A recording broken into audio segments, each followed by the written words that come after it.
Good day to you, everybody. Good day to you. This is your guy, Anthony Brinkley, coming to you one more time as I'm reflecting on some things in life as it relates to being resilient. I want to hit you with this today. A lot of what makes us resilient is understanding and establishing true connections.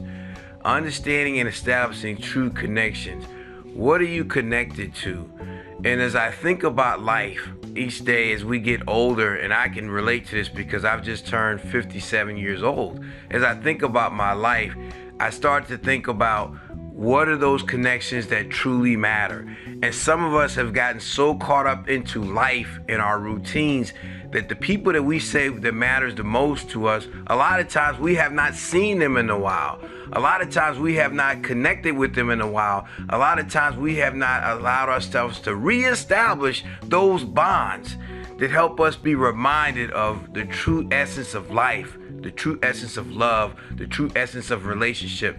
So today I want you to evaluate what in your life have you amputated? What in your life have you cut off that's not good? You might not even cut it off because you're angry or frustrated. You may have cut it off because you've got distracted. You've cut it off because you've become disconnected. You've cut it off because you've become disjointed. What have you amputated that you need to have restored? I want you to think about this week where there was once amputation, how you can create restoration. I've said this before. Imagine if you're going to live your life 20 more years and you have people that you care about, but they don't live near you. Well, guess what? There's a chance that you're not going to actually have 20 years of life experience with them, 20 years of interaction with them, 20 years of moments with them, 20 years of memories. No, if you're only going to see that person maybe once a year, you may only have 20 times that you see that person and experience them for the rest of your life. Think about that. You may only see them 20 times because you've allowed your relationship to become amputated or severed or frayed. But if they matter to you, you have to reach out and restore and rebuild and reconnect and reconstitute what you have amputated. Let this week be a week where restoration takes place. Let this week be a week that you get out of your routine and stretch yourself. If you're anywhere close to somebody that matters to you geographically, make the effort or encourage them to make the effort. These last few months, I have ran into people intentionally that I have not seen in years, and it reminded me of how special they are in our lives. They are in my life. And I'm telling you that to say one of the greatest regrets in life is regretting that you missed the time and opportunity to reconnect with something because you allowed your life to get in the way of your living. You want to be resilient? Do not allow yourself to live a life of lack because you got distracted and you let the life that you're living get in the way of you living a good life.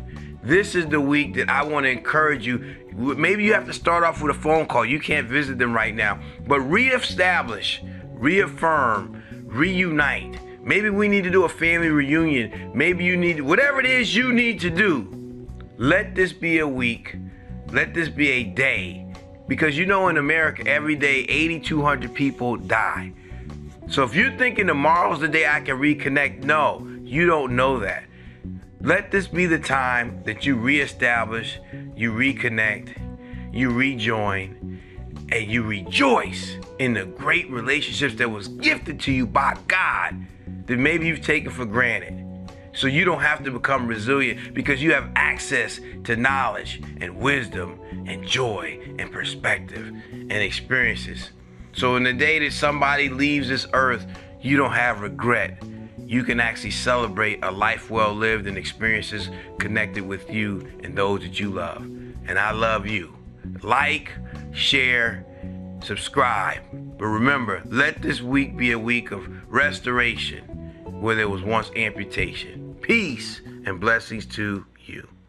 You're going to think, some of you going to laugh, some of you going to cry, but we're going to get better before this is over. Understand this, there is no such thing as tomorrow. Tomorrow is aspirational because when tomorrow gets here, it's going to actually be today. So what are you doing today? What are we doing today as a collective body to make sure that we can make things better? Live your life. A passionate Anthony Brinkley is a problem solver. He's an author and motivational speaker using his skills after decades in the military to teach people how to be resilient and take action. The most valuable thing in your life is time.